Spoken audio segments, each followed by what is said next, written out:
Are you an introvert? Introverts have a significant, perhaps even unfair advantage as artists, and it's probably not what you're expecting. But if you're an extrovert, knowing about this disadvantage that you have should help you overcome it. So keep walking. Class is starting.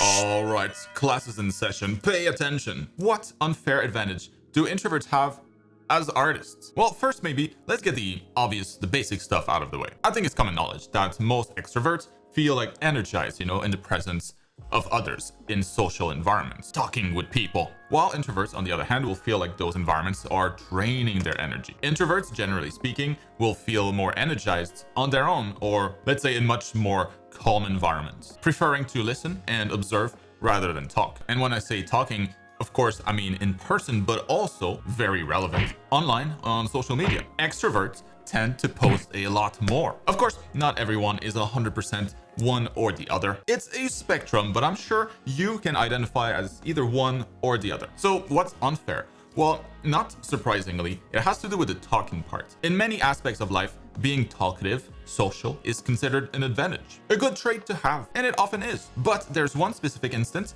that we're interested in: getting good at art, practicing art, for which being extroverted is a massive disadvantage. When you talk or post on social media about something that you want to do, something that you're going to do, which again, extroverts are far more likely to do, but it's been found to actually reduce the likelihood of you actually doing the thing. In other words, when you talk about doing something, you're less likely to do it.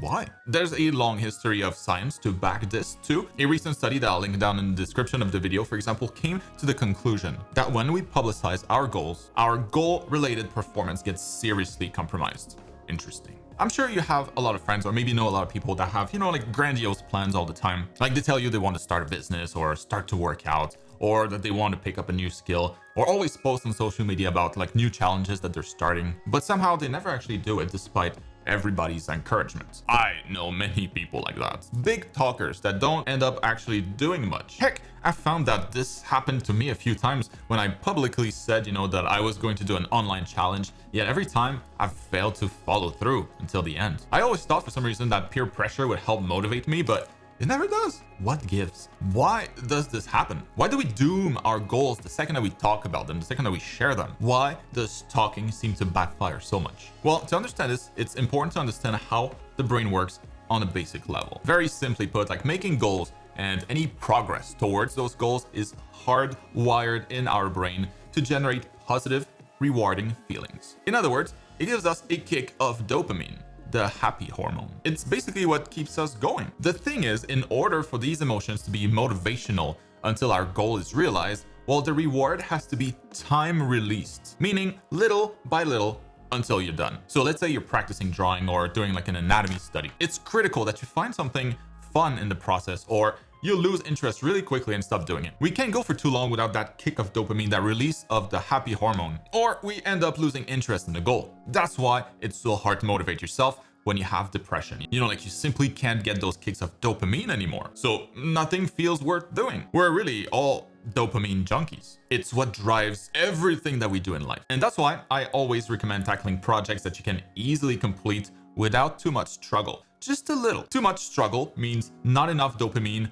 often enough, which basically means we lose any motivation to keep going. If the challenge is small enough, though, we get that positive, rewarding feeling, and it helps us want to keep going for the next challenge, the next hit of dopamine. I often recommend to my students, to practice gesture drawing. Since it's a fundamental skill in art, it's very important, but not everybody likes doing that. So usually, if that's the case, what I recommend to those students is to think about those gesture drawings as potential future original characters. Even if that simply means drawing just like a face on that gesture, maybe some hair, maybe just dressing them up with some basic underwear. It doesn't have to be an amazing design, but just enough that the character feels a little bit more complete. Suddenly, it's not just a study, it's an actual character. So often when they work that way, they find the purpose in the gesture drawing to be a means to an obvious end, rather than an exercise, without any specific goal. And the hope is that it makes the gesture drawing process feel less like a chore. The way I teach is always based on that dopamine hit, often, even while studying, something that might initially seem boring, because that directly translates to long-term motivation to bigger art gains. And by the way, I just want to slide it in there. My complete art education program, Art School for Digital Artists, is on sale for a few more days until the end of the month only. So check it out with the link in the video description if you've been looking for a little bit more help in your art journey. We're almost 19,000 students strong now, so I'm sure it'll help you too, like it's already helped so many. So don't miss out on this huge discount. The price is going up at the end of the month. Anyways, going back to the science. Like I said, making goals and making progress towards those goals is hardwired in our brain to generate positive, rewarding feeling. That dopamine release, that happy hormone, is responsible for driving motivation. It's essential to us to have the will to do anything. With that said though, our brain can also be tricked into thinking that any given goal that we set was achieved even when it isn't. And when that happens, it stops investing energy towards any further action that would help us reach it. It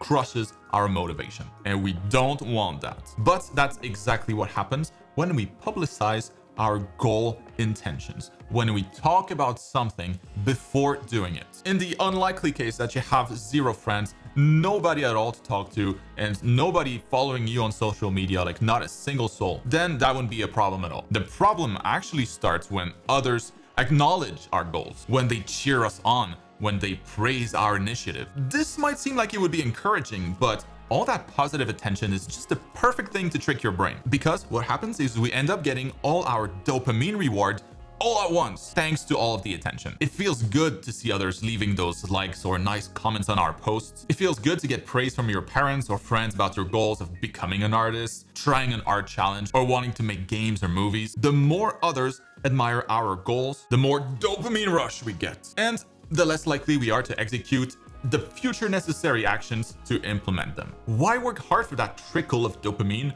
when you can just talk about doing something and get it all at once without having to actually do anything?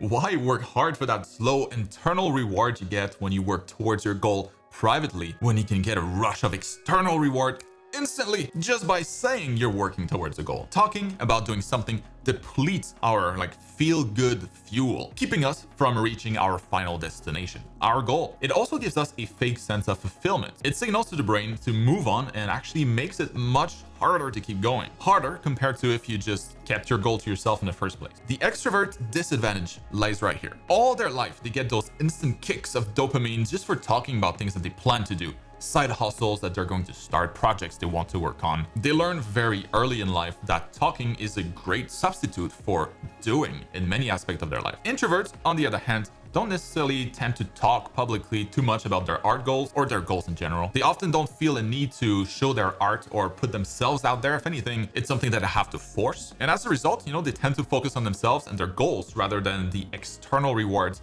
gained through talking. They learn to appreciate that trickle of dopamine that they get over time, little by little, working on their goals in private, rather than the instant rush extroverts get from talking about them publicly. And so they're able to stay dedicated to their studies more, able to focus on their craft more easily, able to get better faster. So the lesson is this: if you're an extrovert, just shut the hell up. Shut up. Just shut up about it. Stop publicizing everything that you're going to do, before or while you're doing it. Stop posting about your projects, your challenges, the skills that you're in the process of learning until you've actually finished and completed your goal. Be very careful about what you verbalize, because the second that you do, you lose a ton of motivation to actually do it. The more you talk before you do, the more you trick your brain into thinking that you've actually done it. And then, unfortunately, the harder it becomes to actually follow through. Be a doer, not a talker. And that's gonna be it for this week's class. I just want to add that you can grab the brush that I used in today's drawing of Karlach from Baldur's Gate 3. What an awesome character. With a link in the video description. It's my favorite line art brush, and you can get it along a bunch of other brushes as part of my custom brush set for free as a reward for being a good student. So I hope you enjoyed the drawing in the background. If nothing else, I just thought it was a really cool subject. So let me know what you thought, and I'll see you next week. Don't be late for class, or I'll have to have a word with your mom.